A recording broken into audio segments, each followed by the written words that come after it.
Gaming back with Detroit Become Human gameplay. I am playing the broken scenario. I hope everyone enjoys this live stream, including my lovely subscribers and viewers. Big shout out to some of my lovely subscribers right now. Procronix Vlogs, L4 Electricity Kid, Epic Kid 23, Damien Sewell, DLA, Mindpex Gaming, Black Knight the Gamer, Hamino Games, and all of my other lovely subscribers. So let us get stuck in. So this is the broken chapter. I like this guy. I like this android.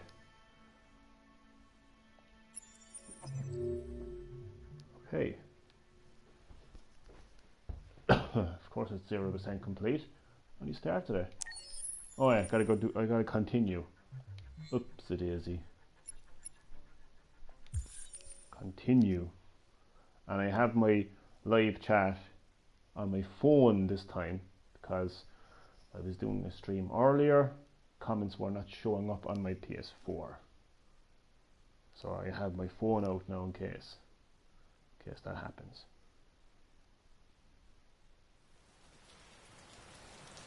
November 5th, 2038. Well, this game does take place in a futuristic Detroit City. That was by far the most boring party I've been to in the last 25 years. Every time I go to one of these, I ask myself, what the hell am I doing here? I hate cocktail parties and all the schmoozers that go there. Well, it's a chance for all those people who admire your work to meet you. Yeah. No one gives a damn about art. All they care about is how much money they're gonna make out of it. Yup. Come on, let's have a drink. Oh, the excitement of this whole thing has made me thirsty. Okay, so let's have a drink. So this android here, who I have forgotten his name, is basically this old man's assistant. Androids play a huge part in this futuristic Detroit city. Not androids as in your mobile phone, but real life robots. They serve different purposes for different people. This old man here has hired this android to be his assistant, to help him around the house and stuff. Take him to the kitchen for a drink. Scotch? Neat as usual? Absolutely. Okay, but you know what your doctor would say. Yeah, well, he can kiss my ass. I'm old enough to choose my own medication. Love it.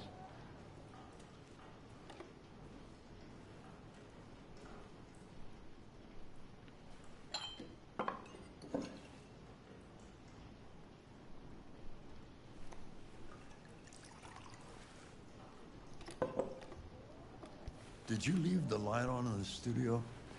Actually, can I just ask my viewer a very big favour, please? Can you leave a comment just to let me know if the comments are actually working? It's okay if you're the kind of viewer who just wants to watch the video and not get interactive. I completely understand that. But I had issues earlier with my stream where my comments were not showing up on my PS4. And my streams have been known in the past to have issues where sometimes they don't even show up at all, even on my phone.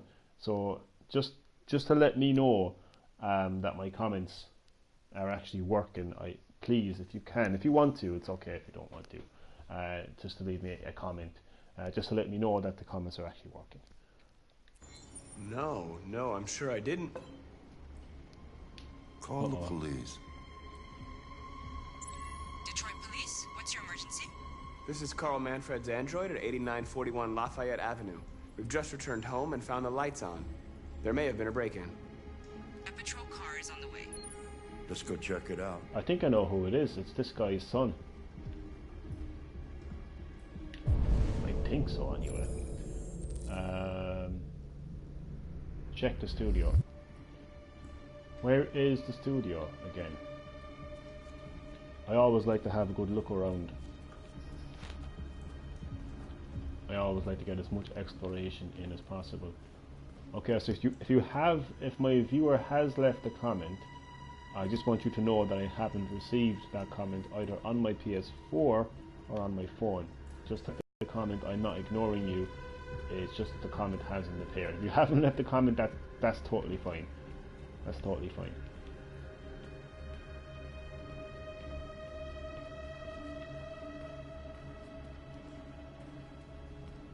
Marcus, no, I'm gonna come with you. Marcus is my android's name. I know who broke in, and it's this guy's son. Leo. Oh, look who's here, my father's plastic Told you. toy. Leo, what's going on? You refuse to help me, so I'm helping myself. It's crazy what some people pay for this shit. Don't touch him. Look, they're all gonna be mine sooner or later anyway. Just think of it as a down payment on my inheritance. Marcus, get him away from there. Get him out of here. I kind of feel for Leo. I do. As I pointed out, this is a futuristic Detroit City where androids are just as much part of as Detroit as a dog or any other person living in Detroit. But as a result, a lot of humans feel like they're replaced. So this son feels like he's been replaced by an android, or maybe this person might feel like his job has been replaced by an android, etc., etc. So I I kind of feel for Leo. So the great thing about Detroit Become Human is you as the player have complete control over the direction of the story. So I feel like the direction I want to take here is a calm and understanding approach, to the best of my ability and to the best of what this game can give me. Now it's telling me to make Leo leave. So I don't know if I can be calm and understanding here, but I'll do my best. Reason, order, advise. I've got a reason. Be reasonable. This isn't gonna get you anywhere. All you ever do is tell me to go away. What's wrong, Dad? Not good enough for you? I'm not perfect like this fucking thing. That's enough. Get out right now. What makes it so special anyway, huh? What's it got that I don't? Leave him alone. Come on, let's see what you got. Marcus, don't defend yourself, you hear me? Don't do anything. Go ahead, hit me. What you waiting for? Think you're a man? Act like one. Stop it! What's the matter? Too much of a pussy? Stop it, Leo! Stop it! You're scared to fight back, you fucking bitch! Oh shit. I must decide for myself. No, I'm not going to. If this is an option, by the way, I don't know if this is an option. Give it a minute here. Give it a minute here. Let me see if this actually is an option here. Okay, this might not be an option. Okay. Well, I didn't want to do this, but looks like I have no choice but to defend myself here. I did try to reason with him. You saw that. I did. I could have warned him. I had other options. In fact, I'll actually show you. Okay, one minute. No, at the moment. But oh no, I can. Flowchart. Let me zoom in. So this is the flowchart here. These are all the different options. Confronted. Okay, it's not showing up there, but I reasoned with him. I did try to reason with him, and he attacked me. So I'm going to defend myself.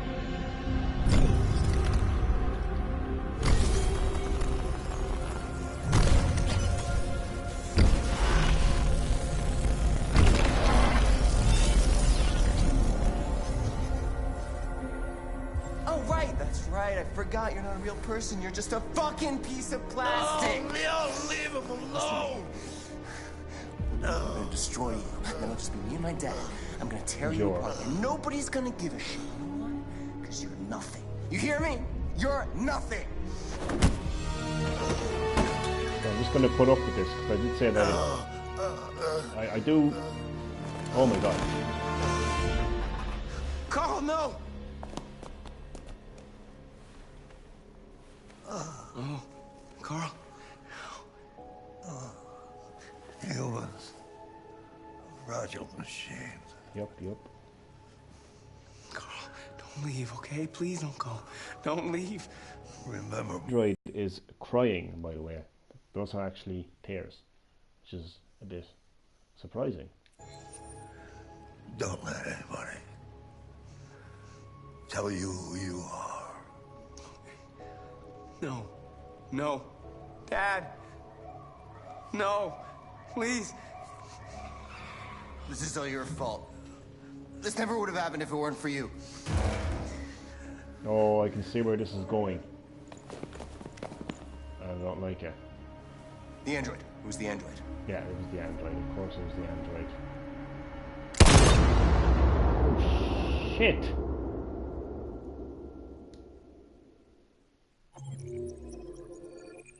What, did I just fail? Leo accused Marcus. There's a second outcome to that. I don't like that outcome. I don't like the fact that but then again Okay, I'm going to continue and then go back to the main menu. Anybody who's seen me play Detroit Human knows how I play this game. Okay, I like that ending because it really sends a strong message of this is how androids are treated. I want that to go forward. I really do. I want that. I want people to know that this android was shot. Clearly you saw the android was simply defending Carl and Leo out of pure jealousy for this android. Blamed Marcus. So I'm going to continue, but I'm going to go back to the main menu. I always do. Whoa, this is still going forward, isn't it? Or is it? Why'd you kill him? What happened before you took that knife? Oh yeah, that's a different thing. What happened before you took that knife? That's a different thing altogether. I hope so anyway. Main menu. I'm going to show you a different outcome. This is what makes Detroit Become Human such a great game. Again, you have complete control over the direction of the story. Accessing the story chart. And if you didn't like the ending to the story, you can change it. I mean, imagine going to the movies, watching a movie, getting to the end of the movie, watching the ending and saying to yourself, nah, I didn't really like that ending. I didn't really like that. Everything was good up until the ending. I wish I could change that. Well, with narrative games like Detroit Become Human, you do get to change the ending. So I'm going to go back to Broken. I'm going to launch a chapter. And I'm going to turn off save because I prefer the previous ending because I really feel it sends a very strong message. The android did it. So I kind of like that. Whereas if the android defends him, what you're going to see here, if the android defends himself, he's probably going to end up, I don't know what he's going to end up doing. Let's find out. Gotta say, so far this is the best stream of Detroit Human I've done, apart from the opening chapter where Connor is in that hostage situation. That was fantastic. But apart from that, this is by far the best stream I've done of this game.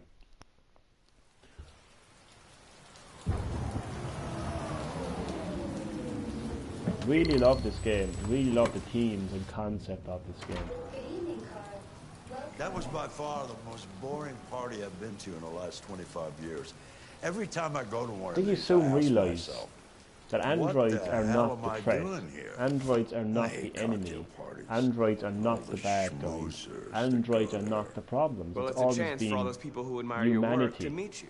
Humanity has always been No one gives a the damn threat, about art. the enemy, the problem. All they care about is how much money they're going to make out of it. You know, it's always humans that create. Come on, let's have a drink. Oh, the excitement corruption, of this whole thing has made me thirsty. Deception, betrayal, hurt, pain. And you really get to see how jealous humanity get. Okay, but you know what your doctor would say. With androids. Yeah, well, you can kiss They my represent ass. androids. I'm old enough to choose my own The medication. fair androids. It's a pretty short chapter, by the way. But it's short and sweet, you know, short and sweet. Did you leave the light on in the studio? No, I'm sure I didn't. Okay, I'm gonna go with the opposite here. I'm gonna go with the op. What if I don't call? No, normally with these situations, you don't really get a choice. Like, you don't really get a choice whether you want to call the police or not. Detroit Police? So in the previous This is Carl Manfred's scenario, android at 8941 Lafayette Avenue. with this We've just story, I returned home decided and to go found with the a lights calm on. and There understanding may have been a approach. break-in. Well, I'm going to go with the opposite now. I'm going to go with Let's go get the check fuck it out of the studio, Leo. That's my approach. Get the Marcus, fuck out of no, Carol's I'm coming studio, with you. Leo. You piece of shit. Is basically my approach this time round. Leo. Oh, look who's here. My father's plastic toy. Leo, what's going on? You refuse to help me, so I'm helping myself. It's crazy what some people pay for this shit. Don't touch him. Look, they're all gonna be mine sooner or later anyway. Just think of it as a down payment on my inheritance. Marcus, get him away from there. Get him out of here. I'm going to make you leave, Leo. I'm not going to be calm this time. I'm going to warn you. I'm going to order you. Leo, don't make this difficult. Listen to your father. You need to leave. Now. All you ever do is tell me to go away. What's wrong, Dad? Not good enough for you? Not perfect, like this fucking thing? That's enough. Get out right now. What makes it so special anyway, huh? What's it got that I don't? Leave him alone. Come on, let's see what you got. Marcus, don't defend yourself. You hear me? See, that's why I went with this. That's why I'm going to go with that ending, because I want to listen to Carl, and I wanted to basically go with that outcome. So that outcome is going to be saved, and I'm going to move forward in the story with that outcome. Just to see an alternative ending, I'm going to go apeshit. Don't do anything. On Leo. Go ahead, hit me. What you waiting for? Bet You're your a ass I'll man. hit you. Act like one. Stop it. What's the matter? Too much of a pussy? Stop it, Leo. Stop it. Too scared to fight back, you fucking bitch.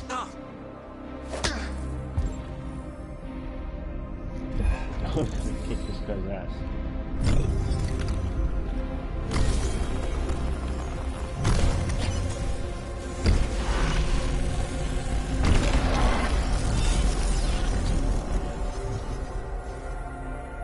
Oh, right, that's right. I forgot you're not a real person. You're just a fucking piece of plastic. Oh, Leo, leave him alone. Sorry, Carol, I'm gonna kick this guy's You're my ass. dad. I killed him! Oh shit! Definitely not going forward with that ending.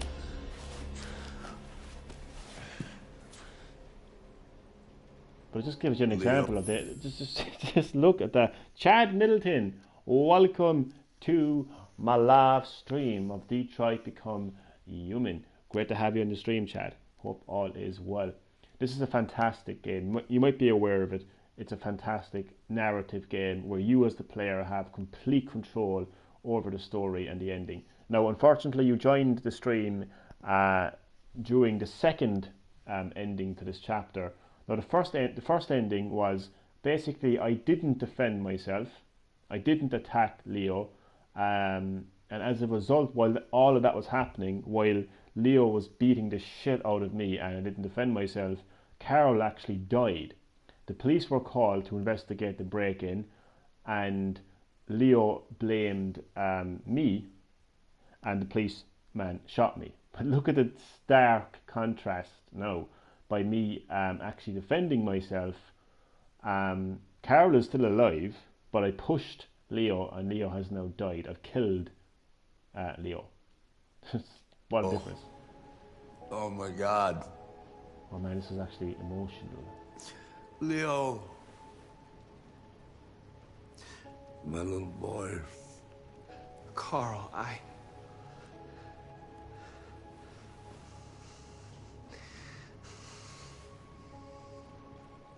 They'll destroy you, Marcus.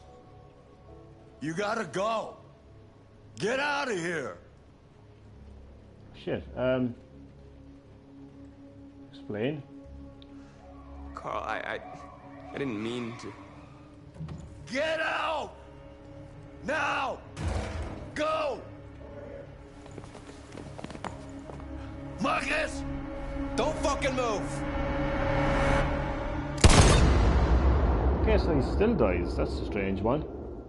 Leo 100% had it coming. This is strange.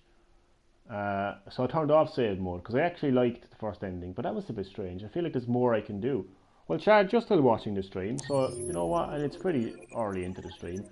Maybe I'll try a different outcome. Actually, there's only 2 outcomes here, isn't there? Let me look. Obey Carol.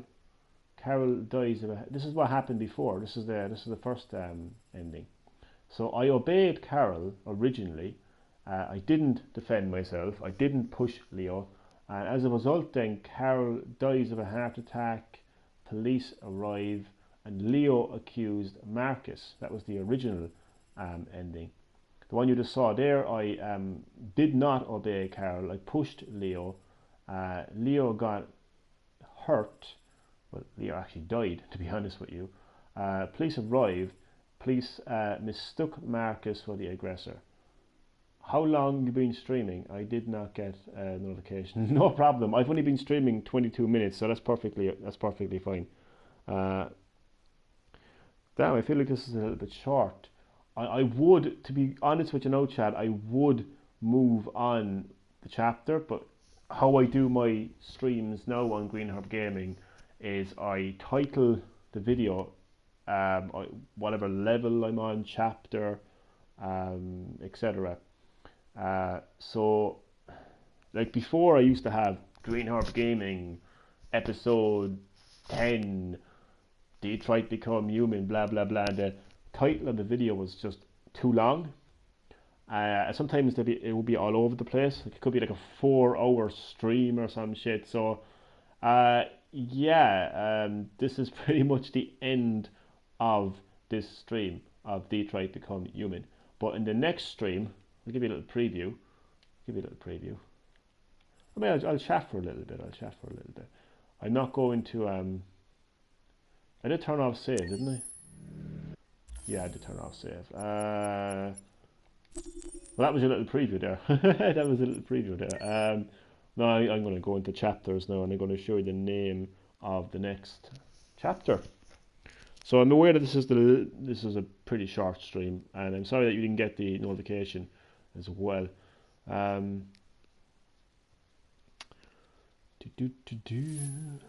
So the next chapter will be accessing the story chart.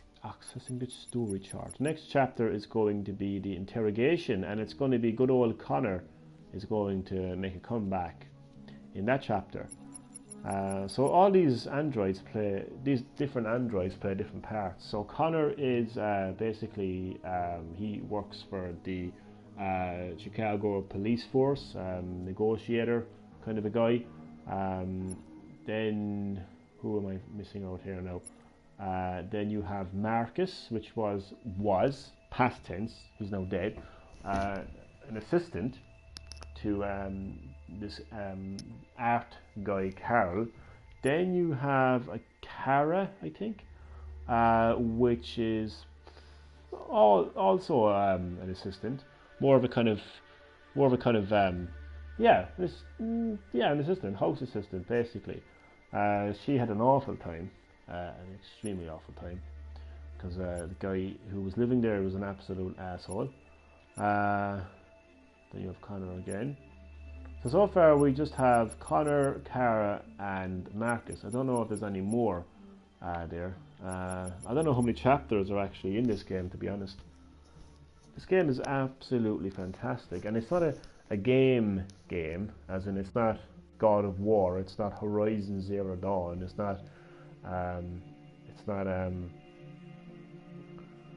Killzone or any kind of, you know, gameplay orientated game, but it is a narrative, you know, cinematic storytelling game where you as the player have, again, absolute, I can't stress the word absolute enough, control over the story and the ending. And again, as I pointed out earlier on the stream, how many times have you went to see a movie and it started off fantastic, the middle was fantastic, but then you just felt like the ending didn't quite live up to your expectations, didn't quite satisfy you, didn't entertain you enough, and you go away thinking, that ending was not good, I wish I could change the ending. Well, again, what's fantastic about Detroit Become Human and narrative games like this is you do where the story goes, and you do get to decide the ending, and if you're not happy with one ending, you've got multiple endings. And the best example of that is actually the opening chapter, Hostage. That has, and I still only have 45% complete, because I've actually only just shown you a couple of the endings. Actually, there's a ton of endings here. The one I went with is Connor Shot the Deviant, but there's 1, 2, 3, 4, 5 more endings to that chapter, all different types of outcomes and endings. It's crazy. I think these games are great. I want to see a sequel to this game. I want to see more games like this from Sony, not just Sony but other third parties as well. I want to see more of this type of game. I want to see it specifically on PlayStation. War Indeed is a lot of different endings, and isn't it cool, Chad? Isn't it cool that you as the player basically can alter these stories and get different endings? It's so cool, because for me, story has always been, I'm all about that gameplay. I'm all about that gameplay. But you know, I think back to games like Resident Evil, and I remember being just completely sucked into the story of that franchise, the Resident Evil franchise. You know, Resident Evil 2, where Leon and Claire are trying to escape Raccoon City, and they find out more and more about this corrupt pharmaceutical company, Umbrella, and their desperate struggle to survive and take down Umbrella. You know, I just remember getting sucked into that story, or reading the documents of, you know, some of the survivors who did their best to survive and stuff like that. Story has always been a massive part of a game for me. So it's fantastic now to see these type of game experiences where you not only get to see an amazing story, but you get to play an amazing story. The story is the main character, essentially, which is fantastic. I want to see more of these games on PlayStation specifically, because this is what I was trying to say 2 streams earlier when I was talking about just what I was talking about in terms of, well, it wasn't actually in that video, actually, it was some video of what every console can offer you as a gamer. Like, I am a proud gamer, and I play games on PlayStation and I play games on Nintendo Switch. I don't play Xbox, and the reason I don't play Xbox is not because I don't like Xbox, it's just that I really don't have the time, I don't have the room, like the physical room, or the money to basically have 3 consoles. And when I look at Xbox and PlayStation, I honestly see 2 of the exact same consoles. I'm not that big into Microsoft IPs. I'm just not, okay? I'm not a big Forza fan. I'm not a big Halo fan. I'm not a big Gears of War fan. So to be honest with you, I don't play Xbox, but I do have a PlayStation 4, obviously, and a Nintendo Switch. And I think that those 2 consoles and those 2 companies, Sony and Nintendo, offer something unique. Now, I look to Nintendo fun, different, and something that's all about that gameplay. That's really what I look for with Nintendo. I think for PlayStation going forward, I think I want to see more of these type of experiences, because obviously PlayStation, have the best, the best specs, the best graphics, so games look more and more realistic. So considering how much I like story, and considering how much, PlayStation games nowadays can have this amazing facial animations and stuff like that, I just think being able to control a story that looks so amazing on the screen is something that I want to move forward with PlayStation. So I want to see more of these games, a lot more of these games, narrative games from Sony, from third parties, and I really want that to be kind of the new generation of gaming from PlayStation's perspective. Not a lot of people will be a fan of that, but I'm not saying I'm not saying it's going to happen, by the way. Not a lot. Obviously, you're still going to have traditional games, no doubt about it. But I definitely feel like narrative games have a home with PlayStation, I think. So, yeah, these narrative games, so much fun. I just like having complete control. I think that's what it is. I just like having complete control. You should play Until Dawn. Yeah, I definitely have to play Until Dawn. Life is Strange as well, 1 and 2. What's the other one as well? There's a couple of other ones as well. See, I'm only getting into narrative games. Would you believe there used to be a time where I was very skeptical, Chad, about narrative games? I was like, no, not for me, not for me. They're not real games. You don't control the character. Not interactive movies. Not for me. But once I actually sat down and actually played a narrative game, and I still can't think of the bloody name. I played it on Switch. It's on other consoles as well. I cannot think of the name of it. It's just at the tip of my tongue. Oxenfree. Boom! It just rolled out. It just rolled out. Oxenfree. What an amazing name, and what an amazing narrative game. That, I believe that was the first narrative game. The Telltale games as well, Walking Dead, absolutely fantastic narrative games. Walking Dead, the Batman Telltale series also. But that Oxenfree, man, that was, I believe that was the first narrative game that I went hands-on with, and I was blown away by how much control I had, and how much control I had over my decision making, and how that decision making literally affected like how the characters reacted to what I said to them and stuff. I never felt so in control. I'm going to go back and play that game, actually. I'm going to stream that game. Actually. I'm probably going to forget how to get all the best. There's actually a way to get the best ending as well. I'm not going to worry too much about that, because I know I got the best ending and I'm happy enough with that. But I'm going to stream that. Oxenfree. I don't know if you're aware of that game, Chad. It's an indie game. I don't know if you've went too hands-on with the indie market. I would highly recommend that you do, by the way. I think indies are taking over the industry right now. Dead Cells, an indie game. It's an action-adventure, Metroidvania type game. Dead Cells, at this year's Game Awards, won Best Action Game, beating Far Cry 5 and Call of Duty Black Ops 4. Those are some heavy hitters. That is some serious competition. Yet Dead Cells, an indie game, beat them for Best Action Game.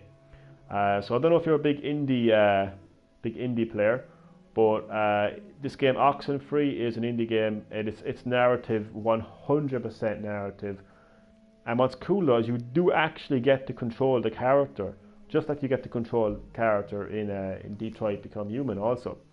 But it has multiple endings, multiple kind of choice scenarios. It's just absolutely amazing. That was the game that I was trying to think of there the other day in one of my streams, Oxenfree. Fantastic game. I'm going to stream that. Point and click interactive games were mostly on PC back then. You're right, yeah. There was games like Monkey Island, if I've gotten that name correctly. I think that was the name, Monkey Island. That was one of them as well. There was another one as well. But yeah, point and click interactive games. I have to look it up. Definitely, man, look up Oxenfree. It's really, really good. It really is good. I can't sing that game's praises enough, to be honest with you. So I decided to have this little chat with you, chat, because I know that you joined the stream.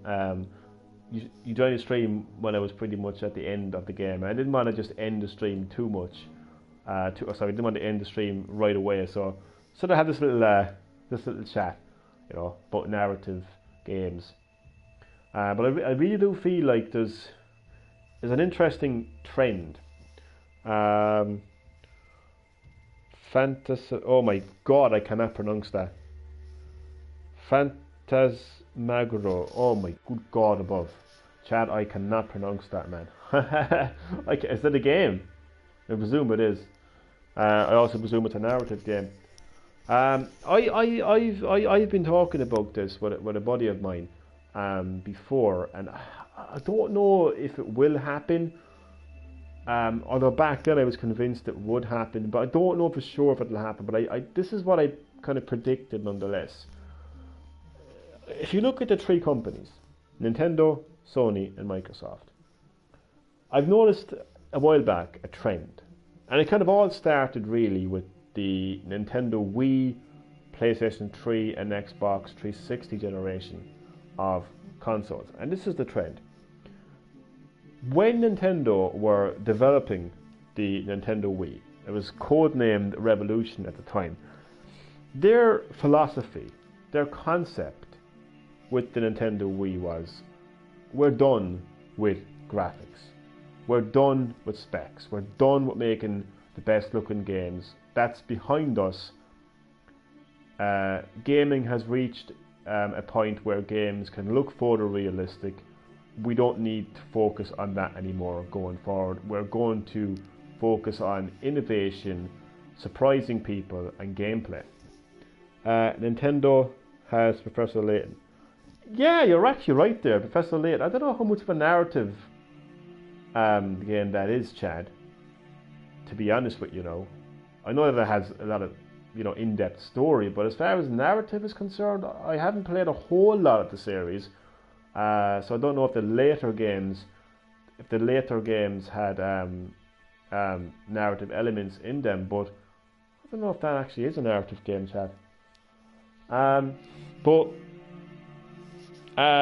So Nintendo decided to basically focus on other themes and concepts with their console and not just focus on specs alone with the Wii. PlayStation, of course, and Xbox, of course, continued to go down that road, and as a result, you had high definition gaming with PlayStation 3 and Xbox 360, and games looked a lot more realistic. You had a lot more narrative type games as a result. So facial animations looked so real.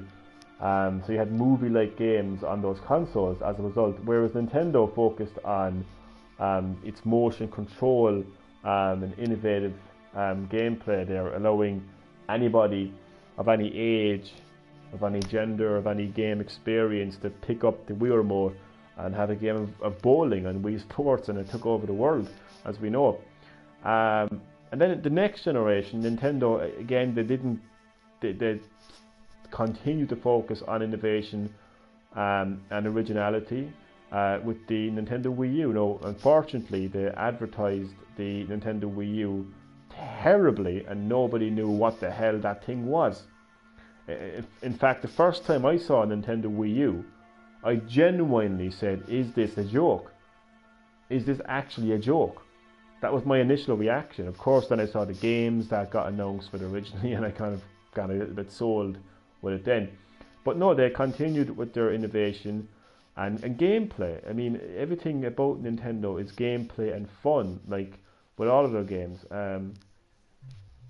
Whereas PlayStation and Xbox, again, push the boundaries of how games can look in terms of specs and graphics.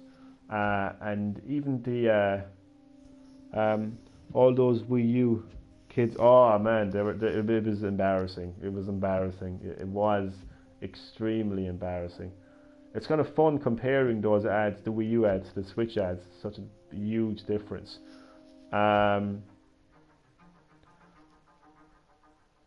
So PlayStation 4 and Xbox One, they continue to go down the road of graphics and specs.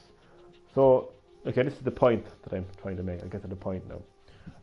I think there's going to be, I don't want to use the word division because I don't want that word to be used, especially a couple of weeks back at the Game Awards where we had Reggie Fils-Aimé from Nintendo, Sean Layden from PlayStation, and Phil Spencer from Xbox coming together on the stage and reminding us all that we're all gamers and we're all part of an amazing gaming industry. I don't want to use the word division, but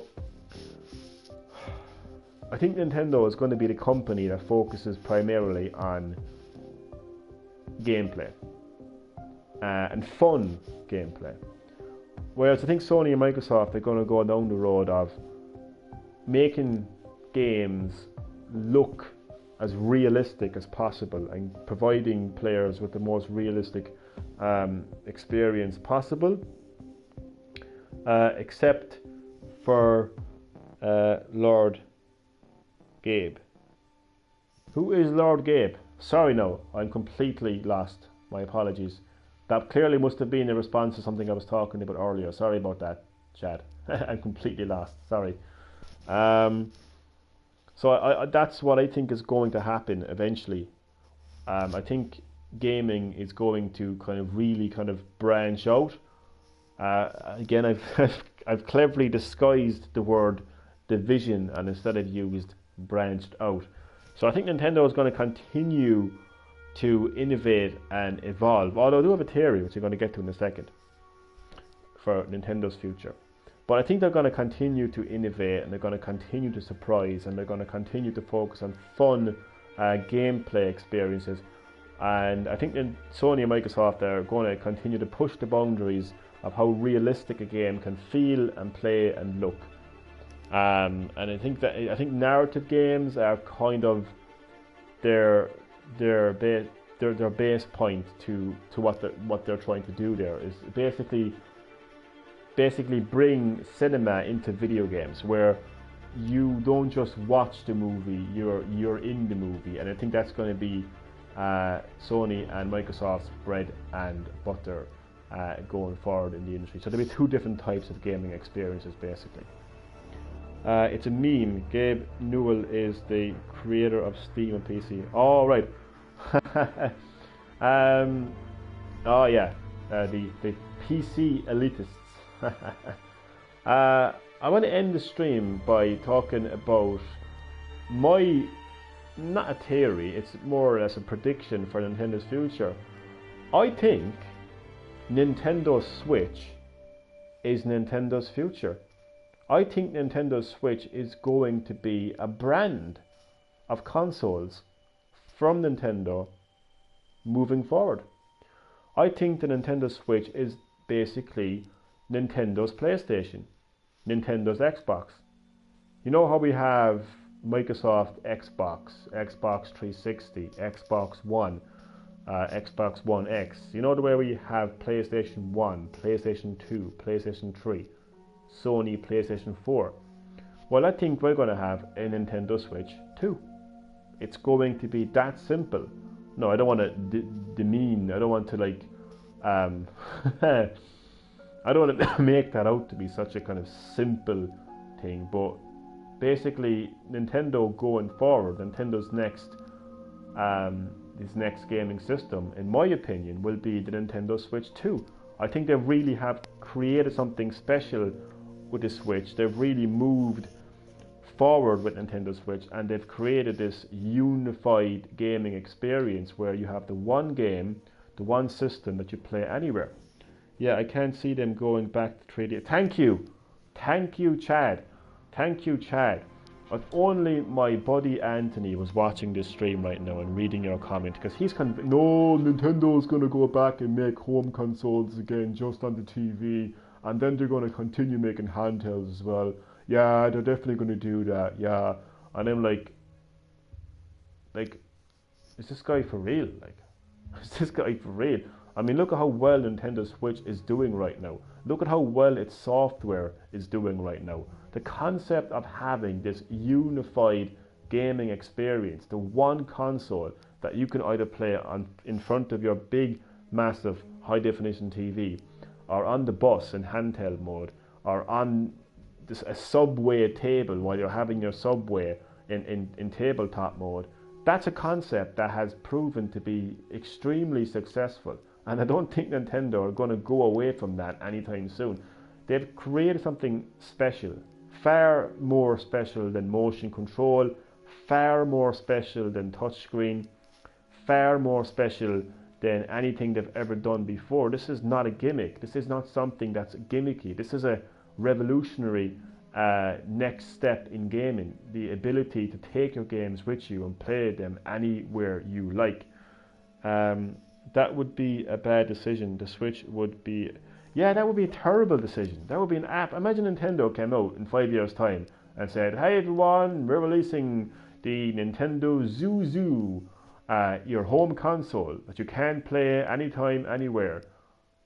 But we are releasing this new handheld. So if you want to play the next Super Smash Bros. On the go, well, unfortunately, you've got to buy this new handheld. Nintendo are not going to do that. And anybody who believes that is just an idiot. Simple as that. So I do feel that Nintendo Switch is now going to become a brand of video game systems from Nintendo. So you're going to see a Switch 2, a Switch 3, a Switch 4. The hardware will increase. They'll add in new functionality, stuff like that. That's going to be Nintendo's future.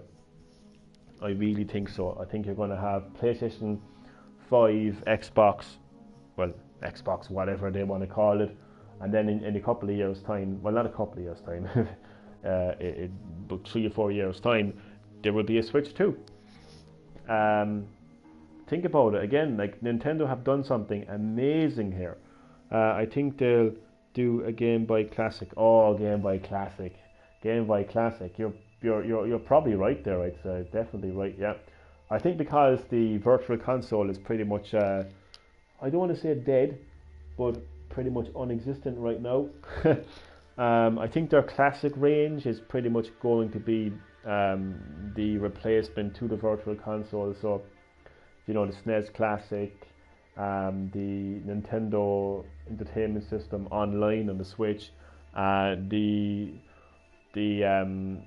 their Classic console range, the plug-in console range, I think will be the replacement to the Virtual Console, 100%.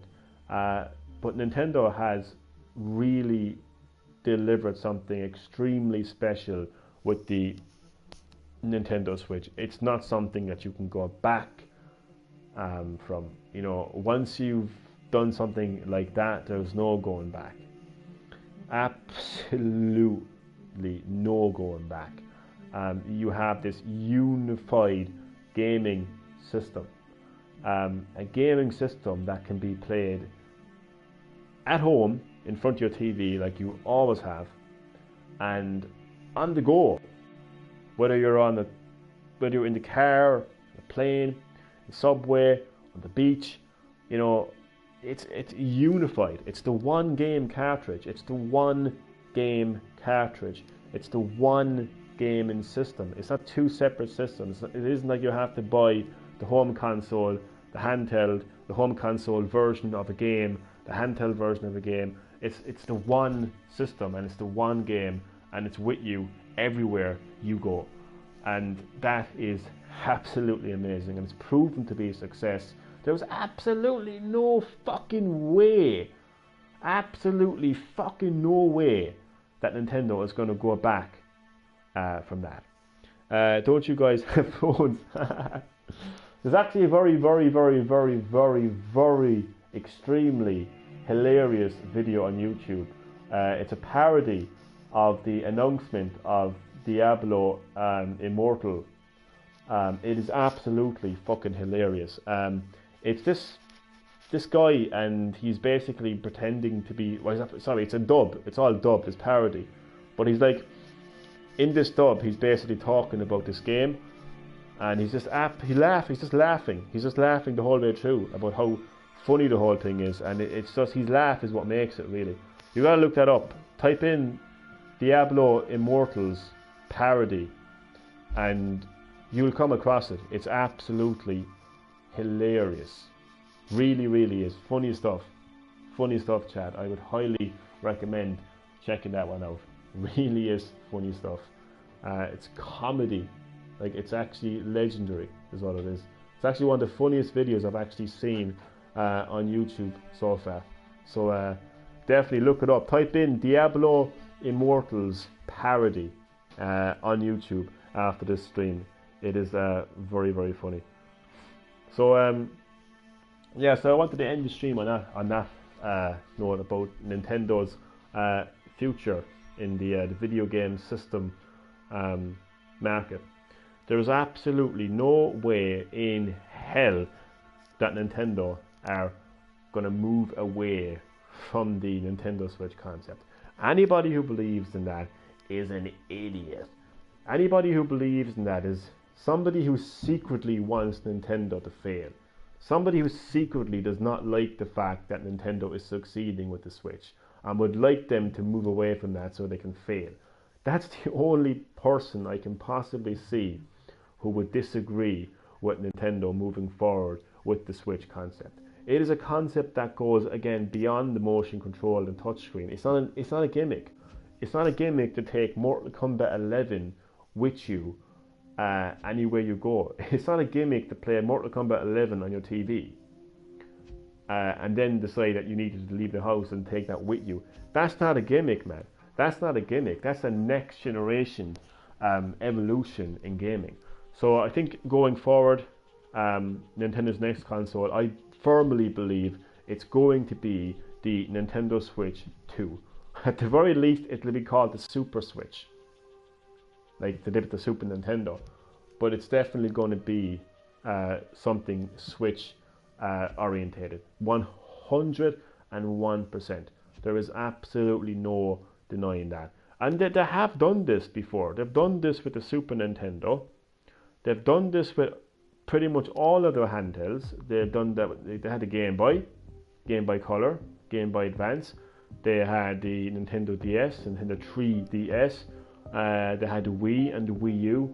So it's not the first time that Nintendo has decided to keep their brand going.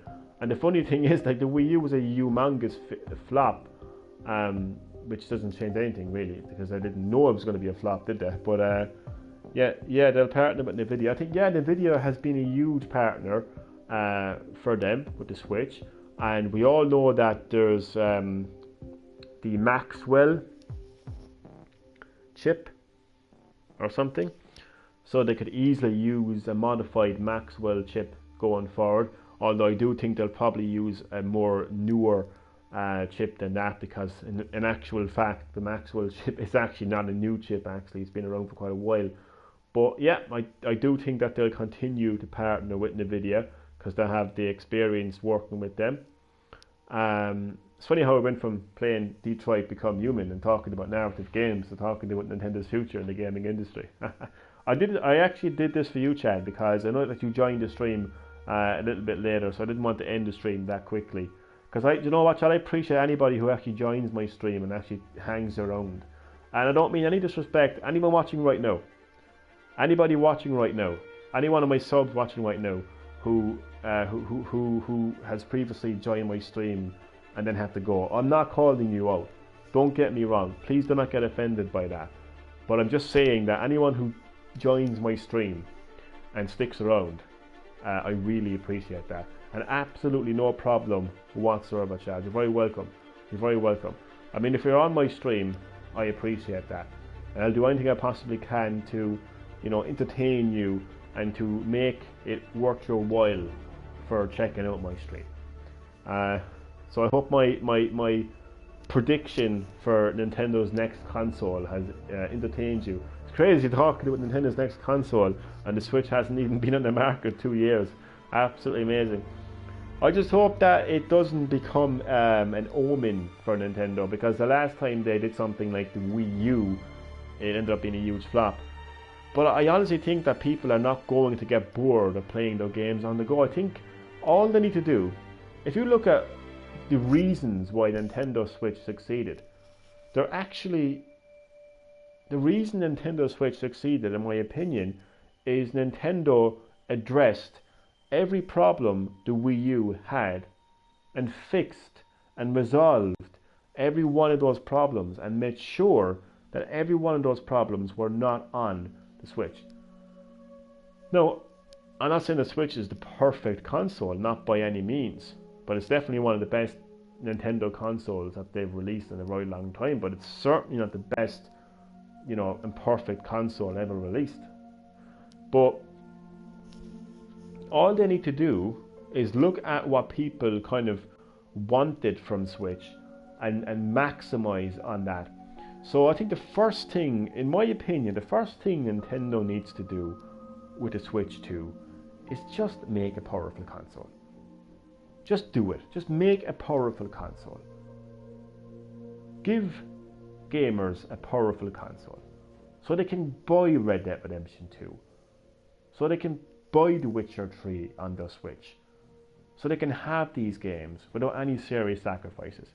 I think they learned from the PS Vita failure too. I think anybody can make something better than the Vita. The Vita's failure, I think, was down to the fact that it didn't have any good games. I think a lot of people will say that. I think that's the reason why Vita failed, is because it didn't have any good games. But I think with the Switch 2, the first thing they need to do is create a powerful console. Now, I know there's issues there, because if they go down the Switch road, they'll have to compress all these specs and put them into a small handheld. But look, they've got 5 years to do this. They've got 5 years to do this. Who knows how advanced technology is going to be in 5 years' time? Who knows what kind of specs that you can put into a tablet, essentially. I mean, nobody knew how powerful the Switch is going to be, and then we have Wolfenstein 2, the new Colossus, and Warframe running on Switch. So, hey, if they can do that with the Switch, what makes us think that they can't, evolve that with the Switch 2? Tech will become cheaper. Yeah, tech will become cheaper and smaller and all of that. So there is a very realistic possibility that the Switch 2 could be extremely powerful, and they could fit those tiny little chips into a Switch 2, into a handheld tablet gaming console. So I think that's the first thing Nintendo need to do, is finally just have a console that is powerful enough to run powerful games. I know they've moved on from that. I know Nintendo have said, look, we don't focus on specs anymore. We focus on gameplay and innovation. That's fine, but there's nothing wrong with doing both. There's nothing. It's like going into McDonald's and saying, I really want that burger. I'd love to have a drink with it, but you know what? I'm just going to get the burger. I mean, get the burger and the drink. There's nothing wrong with having both.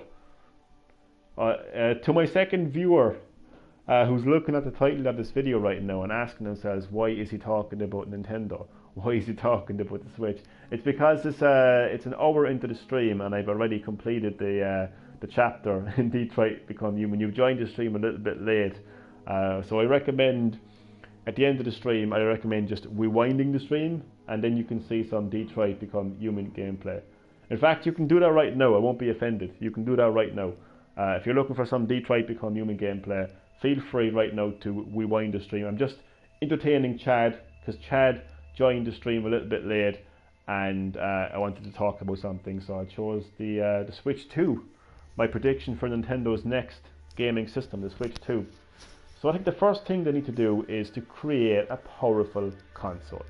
They can do both. They can deliver the innovation of what the Switch is all about, which is being able to take your games with you on the go, and the Joy-Con, the HD Rumble, stuff like that. They can continue doing that. They can add more into it.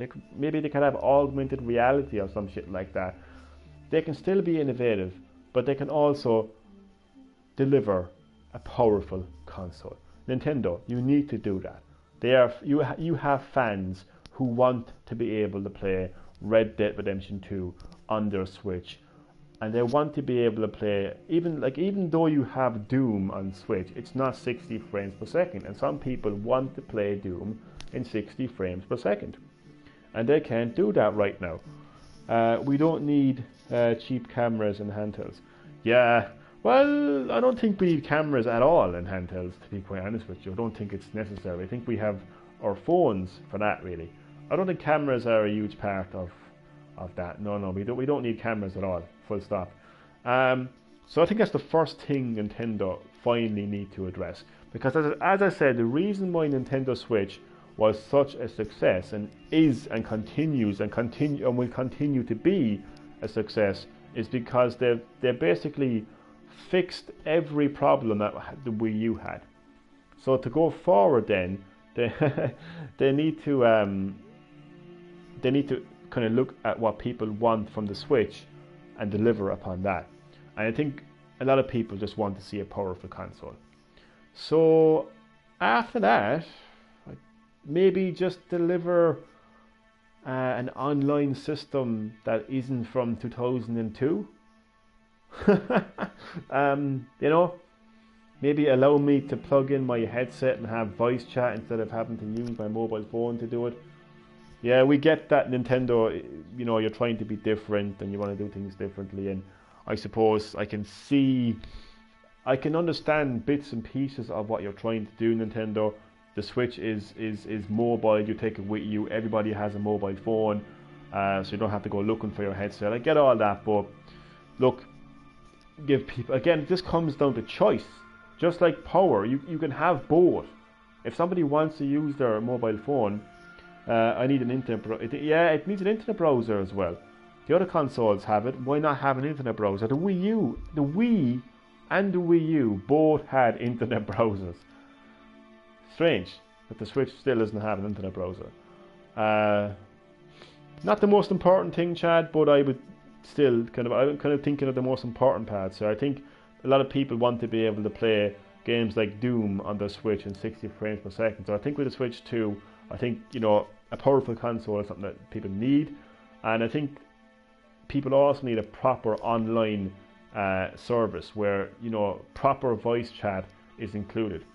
It has a hidden browser, and they block it. You can do it by when you're sharing screenshots and video clips to Facebook. You can actually hack your way basically into the internet browser, which is really weird how Nintendo just won't open that up. But it isn't the biggest like feature for Nintendo Switch right now.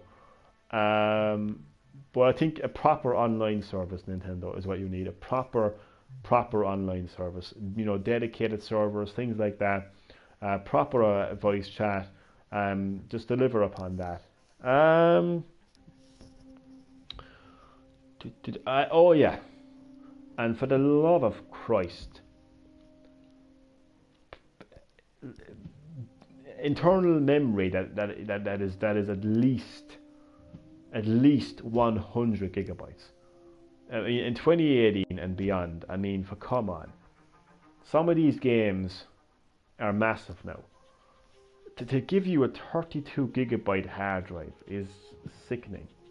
It needs the popular apps like I can. You're obviously looking at this from the point of view of like media, like camera, internet browser, and Netflix. So you're approaching this from a very media perspective, which I can totally get. But I don't think that's like the biggest issues really. I think they all come second to creating a console that's reasonably powerful, that has a proper online service and has proper memory as well.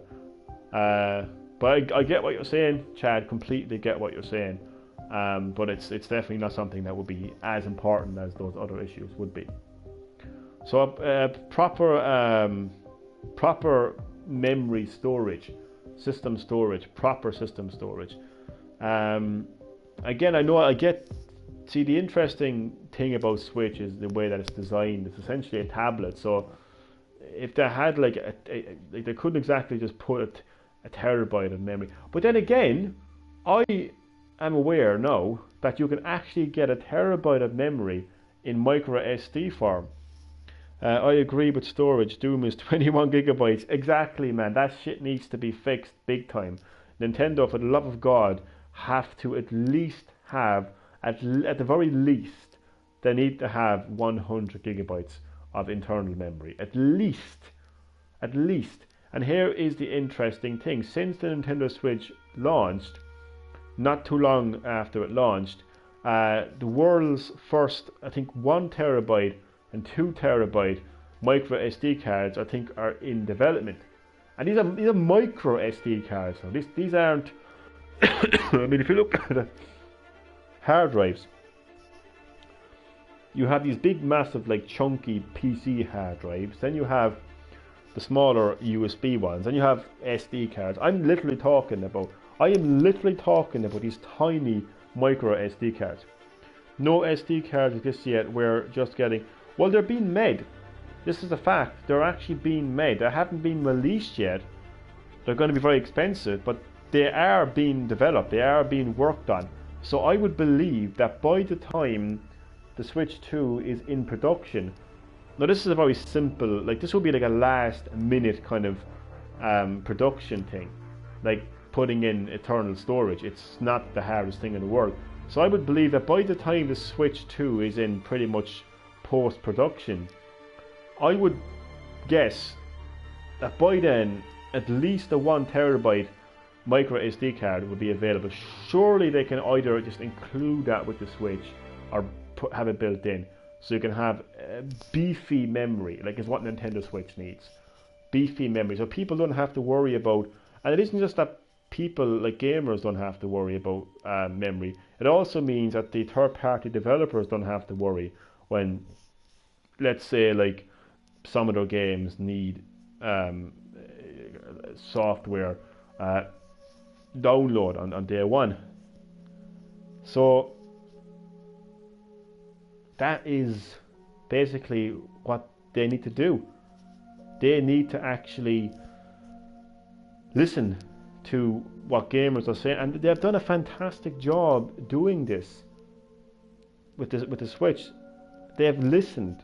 I mean, whoever thought we'd see the day where Todd Howard from Bethesda, I know he's not the most popular guy in the world right now, give Todd Howard a bit of love. Come on, give Todd Howard a bit of love. He fucked up with Fallout 76, we get it, but come on. But whoever thought we'd see the day where Todd Howard would appear on a Nintendo Switch live presentation. Resident Evil 7 is cloud-based. See, that's the issue. See, this is my point here. Right now, you can play Resident Evil 7 on Switch. If you're in Japan, and if you're streaming it onto your console. Sorry. Still have my cough. So, obviously a lot of gamers would love to be able to play Resident Evil 7 in the traditional way. Todd Howard and his sweet little lies. Sweet little lies, oh my god. Yeah, he fucked up with Fallout 76, of course. But my point is, when Nintendo basically officially presented the Nintendo Switch to the world, one of the first like third-party games, go all the way back. Go all the way back to the unveiling of the Nintendo Switch. When the Nintendo NX became the Nintendo Switch, one of the first third-party games you saw was Skyrim from Bethesda. Bethesda haven't supported Nintendo in absolute donkey years. Just so many years. I think it was some game on the Game Boy Advance or some shit like that. And here we have Todd Howard, you know, bringing Skyrim to Switch. And then he appeared on the live presentation in Japan in a video. Go forward from there, you have Doom and Wolfenstein. You know, some of the biggest games in the world right now are on Nintendo Switch. Fortnite, Minecraft, Rocket League, FIFA. I mean, yeah, Skyrim. I was kind of I never really got into Skyrim previously. I didn't, and I decided to buy it last year for Christmas as a backup plan because I had bought the absolute terrible, I didn't notice at the time, but the absolute terrible WWE 2K18 on Nintendo Switch, which was absolutely terrible. So it was a good thing I had a backup plan because I was hearing inklings about the game not running properly and nobody knew what the hell was going on with WWE 2K18. So I wasn't taking any chances. So I bought a backup game. That backup game thankfully became Skyrim, and man, I've became a vampire. I've bought my own house. I got married twice. The first time I left my wife at the altar. I was happy Bethesda is with Nintendo now. Oh man, it's just amazing. I mean, Bethesda never supported Nintendo. I know we have Skyrim, Wolfenstein and Doom on it. It's crazy when you think about it, isn't it? Mental. Absolutely mental. Absolutely mental. So I've had a ball of a time playing Skyrim. I really have. I'm so happy I actually decided to buy Skyrim. That's on Switch. So they need to listen to their fans. They need to continue to listen to their fans in terms of what kind of games they would like to play on Switch. So yeah, it's short and sweet. And I'm going to officially end the stream now when I say this. I think that Nintendo Switch has now become a brand for Nintendo. It's a brand of consoles, and I think moving forward we're going to see a Switch 2, a Switch 3 and a Switch 4, just like we saw PS2, 3 and 4, an Xbox One 360, Xbox 360 and Xbox One. Nintendo Switch is going to be a brand of gaming systems from Nintendo, and I think they just need to improve upon, you know, what they've already done. So, you know, improve the specs, improve maybe, you know, some of the kind of like buttons and the Joy-Con, stuff like that, and who knows, like we could have some really quality games on the Switch, on Switch 2 going forward. So that is the end of this stream. There was two halves to it. There was Detroit Become Human gameplay, and there was a lot of talk about the future of gaming and the future of Nintendo gaming. So yeah, I hope everyone enjoyed. A big massive shout out to you, Chad Middleton, for sticking with me from the very start. I really appreciate that.